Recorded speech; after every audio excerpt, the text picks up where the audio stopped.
Promenons-nous dans les bois tant que le loup n'y est pas. Si le loup y était, il nous mangerait, mais comme il n'y est pas, il nous mangera pas. Où y es-tu? Que fais-tu?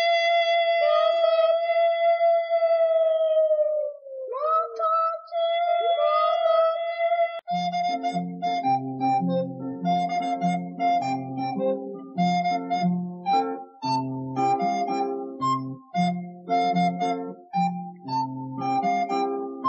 Située dans l'axe historique des Champs-Élysées, au centre de la cour Napoléon, la pyramide du Louvre est à la fois le signal du nouveau musée et son entrée principale.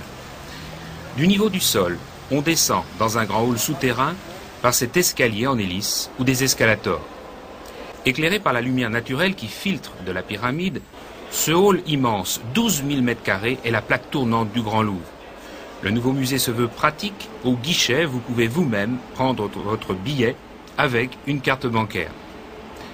Du hall partent 4 couloirs souterrains qui desservent tout le musée. Laissant à droite l'aile de nom, le couloir Sully vous mène aux salles d'histoire du Louvre. Du château de Charles V, en enluminure ou maquette, jusqu'au grand musée actuel conçu par l'architecte américain Pei, ce sont 8 siècles d'histoire de France qui sont racontés dans ces nouveaux espaces, aménagés comme un labyrinthe par le décorateur Pedruzzi.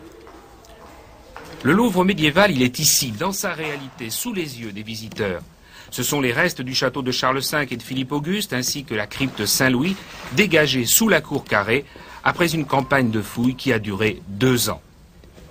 Un effort spécial est fait sur l'information du public, avec des tables d'orientation, panneaux lumineux, moniteurs vidéo.